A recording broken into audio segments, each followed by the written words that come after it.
Hello दोस्तों, आज हम लोग इस वीडियो में पेंटागोनल पिरामिड बनाना सीखेंगे। तो चलिए वीडियो को शुरू करते हैं। पेंटागोनल पिरामिड के लिए जो बेस होगा वो 4 सेंटीमीटर होगा और पेंटागोनल पिरामिड का जो हाइट होगा वो 9 सेंटीमीटर होगा। तो सबसे पहले आपको पेंटागोनल पिरामिड बनाने के लिए एक पेंटागन ड्रॉ कर लेना है। पेंटागन ड्रॉ इसलिए करेंगे क्योंकि पेंटागोनल पिरामिड का जो बेस होगा वो एक पेंटागन होगा, इसलिए हम एक पेंटागन पहले ड्रॉ कर लेंगे। तो सबसे पहले आपको 4 सेंटीमीटर साइड वाला एक पेंटागन ड्रॉ कर लेना है। तो सबसे पहले आपको स्केल लेना है और स्केल से 4 सेंटीमीटर नापकर एक लाइन ड्रॉ कर लेना है। स्केल से 4 सेंटीमीटर नापकर एक लाइन ड्रॉ कर लेना है। लाइन ड्रॉ कर लेने के बाद आपको इसका नेमिंग कर देना है। तो इस पॉइंट का नाम हम ए दे देते हैं और इसका बी दे देते हैं। उसके बाद आपको स्केल के माध्यम से पॉइंट ए पर एक इस तरीके से लंब खींच देना है। लंब खींच लेने के बाद आपको प्रकाल लेना है और प्रकाल पर ए से बी के बीच की दूरी को इस तरीके से माप लेना है। ए से बी के बीच की दूरी को माप लेने के बाद आपको प्रकाल के पॉइंट को ए पर रखना है और ए पर रख करके इस तरीके से एक चाप लगा लेना है। उसके बाद आपको इस प्रकार से एक चाप नीचे भी लगा लेना है इस तरीके से।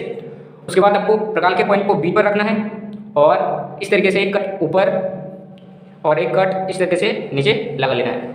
कट लगा लेने के बाद जहाँ जहाँ पर कटा वहाँ पर हम इस तरीके से पॉइंट दे देंगे और इस दोनों पॉइंट से होते हुए एक इस तरीके से रेखा खींच लेंगे। इस दोनों पॉइंट से होते हुए एक रेखा इस तरीके से खींच लेंगे। उसके बाद आपको ये जो पॉइंट है इस पॉइंट का नाम 6 दे देना है। उसके बाद आपको प्रकाल को लेना है और प्रकाल से के पॉइंट को यहाँ पर रखना है। उसके बाद आपको ए तक का दूरी माप लेना है इस तरीके से। ए तक की दूरी को माप लेने के बाद आपको इस तरीके से एक कट लगा लेना है और उसके बाद आपको इस कट का नाम 4 दे देना है। उसके बाद आपको प्रकाल लेना है और प्रकाल पर 4 से 6 के बीच की दूरी को इस तरीके से माप लेना है। माप लेने के बाद आपको इस तरीके से एक कट इधर लगा लेना है। उसके बाद एक कट इधर लगा लेना है। उसके बाद प्रकाल के पॉइंट को 6 पर रखना है। प्रकाल के पॉइंट को 6 पर रखना है इस तरीके से और एक कट इधर लगा लेना है और उसके बाद एक कट इधर इस तरीके से लगा लेना है। कट लगा लेने के बाद आपको जहाँ पर कटा वहाँ पर इस तरीके से पॉइंट दे देना है और इस दोनों पॉइंट को मिलाते हुए हमें क्या करेंगे, इस दोनों पॉइंट से एक रेखा खींच लेंगे इस तरीके से और इस पॉइंट का हम नाम 5 दे देंगे इस तरीके से। उसके बाद आपको फिर से प्रकाल लेना है और प्रकाल को 5 पर रख करके ए तक की दूरी को माप लेना है आपको इस तरीके से। ए तक की दूरी को माप लेने के बाद आपको इस तरीके से एक वृत्त ड्रॉ कर लेना है। वृत्त ड्रॉ कर लेने के बाद आपको फिर से प्रकाल पर ए और बी के बीच की दूरी को इस तरीके से माप लेना है। ए और बी के बीच की दूरी को माप लेने के बाद आपको इस तरीके से बी पर रख करके एक कट इधर लगाना है। उसके बाद ए पर रख करके एक कट इधर लगाना है। उसके बाद फिर जहाँ जहाँ पर कट लगा वहाँ पर रख करके इस तरीके से एक कट, उसके बाद इधर वाले एक कट पर से एक कट इधर इस तरीके से लगा देना है। उसके बाद आपको स्केल के माध्यम से इस तरीके से लाइन खींच देना है जहाँ जहाँ पर कटा।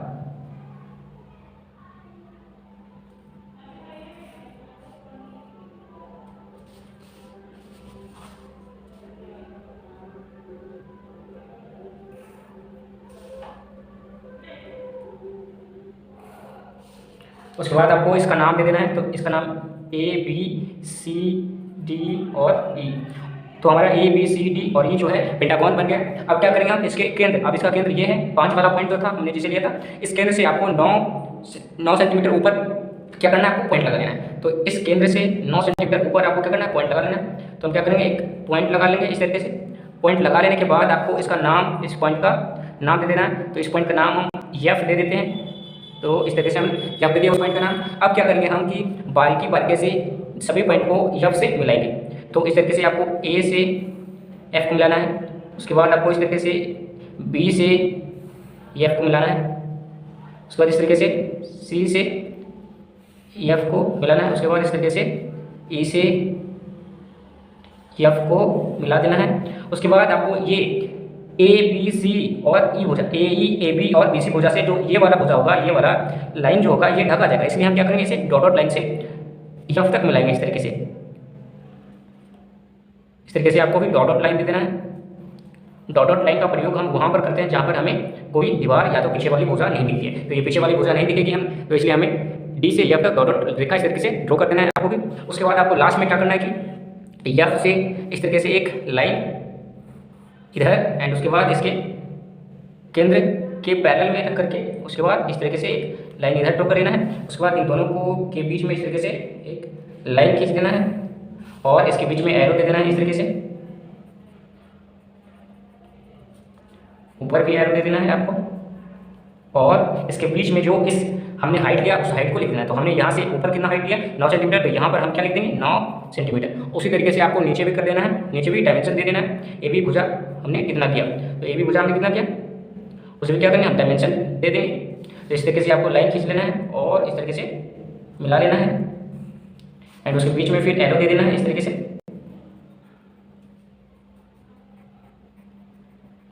एरो दे देने के बाद आपको इसके नीचे इसका डायमेंशन लिख देना है। तो ए बी हमारा कितना था 4 सेंटीमीटर, तो हम इस ए बी का जो टोटल डायमेंशन है इस लाइन के नीचे लिख देंगे यहाँ पर। तो इसका टोटल जो डायमेंशन था वो था 4 सेंटीमीटर। तो इसी तरीके से आपको भी एग्जाम में बनाना है। तो अगर वीडियो पसंद आए तो मेरे वीडियो को लाइक एंड मेरे चैनल को सब्सक्राइब जरूर कर लीजिएगा वीडियो देखने के लिए।